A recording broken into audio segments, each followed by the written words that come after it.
Arrêtez de parler l'anglais comme le français. C'est ce que j'appelle l'anglais francophone. This is a different language, so you want to train your mind to think and speak like a native speaker. Lorsqu'on apprend une nouvelle langue, on s'attend souvent à ce que ce soit une simple traduction de ce que nous savons déjà dans notre langue maternelle. Mais cette approche nous tend un piège. Au lieu de penser dans la nouvelle langue, nous traduisons constamment depuis notre langue natale. C'est particulièrement vrai pour les francophones qui apprennent l'anglais. Mais pourquoi est-ce un problème? Et comment pouvons-nous le surmonter? Let's talk about it. Démystifions l'anglais. Avant de plonger dans les spécificités, il est essentiel de comprendre que le défi ne réside pas uniquement dans le vocabulaire ou la grammaire. Le véritable obstacle est le décalage culturel et la structure de pensée qui se cache derrière chaque phrase. Chaque langue est une fenêtre unique sur le monde, façonnée par des siècles d'histoire, de culture et de tradition. Alors, examinons ces différences majeures qui, une fois comprises, peuvent transformer notre manière d'apprendre et de parler l'anglais. Commençons par le cas du verbe être, to be, employé pour parler de la météo en anglais. On dirait it is cold. Et dans ce cas, un francophone pourrait traduire la phrase littéralement en disant il est froid. Mais en anglais, le contexte de la météo exige l'usage du verbe be, contrairement au verbe faire en français. Ensuite, nous avons l'usage des articles. Pour dire j'aime les chiens, la traduction littérale serait I like the dogs, alors que l'anglais standard serait simplement I like dogs. La règle du zero article pour se référer aux ensembles, aux groupes de choses, aux catégories, au pluriel. Donc sans article ici dans ce cas. Prenons un autre exemple, l'ordre des mots. En français, nous avons la flexibilité de dire je l'ai vu souvent ou je l'ai souvent vu. Si un francophone calquait la structure française, il pourrait dire I have him seen often. Mais en anglais, la structure est plus stricte. On dira I have seen him often, sans possibilité de changer l'emplacement des mots.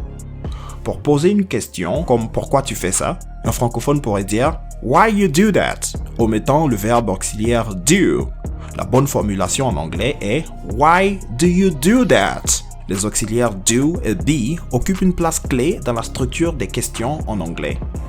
Vous utiliserez par défaut l'auxiliaire do et l'auxiliaire be lorsque le verbe de la phrase est to be. En matière de négation, le français encadre le verbe avec ne et pas, comme dans je ne sais pas. Mais si cette structure était calquée en anglais, on aurait dit quelque chose comme I don't know, ce qui est incorrect. L'anglais utilise don't pour nier. On dira par exemple I don't know dans ce cas. Et en parlant de possession, je n'ai pas de chien pourrait être traduit littéralement par I don't have of dog, which is another mistake. La bonne formulation est I don't have a dog. Donc un mot grammatical en français peut trouver son équivalent en anglais sous une forme complètement différente.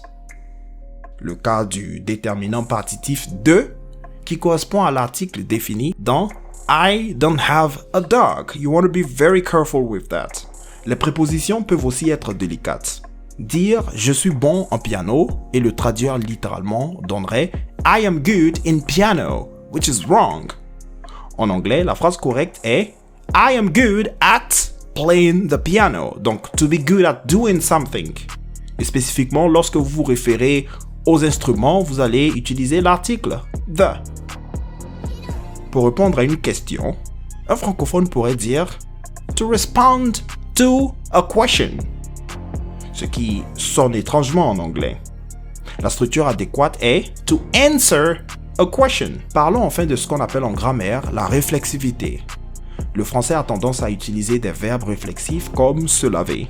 Traduit littéralement, cela donnerait to wash oneself. Mais en anglais, lorsque vous dites to wash, tout court, I'm going to wash, cela signifie déjà contextuellement que vous allez vous laver. Le véritable enjeu en apprenant une langue est de s'immerger dans sa culture. En traduisant constamment du français à l'anglais, on risque de perdre les nuances, l'humour et parfois le sens même de ce que l'on veut dire.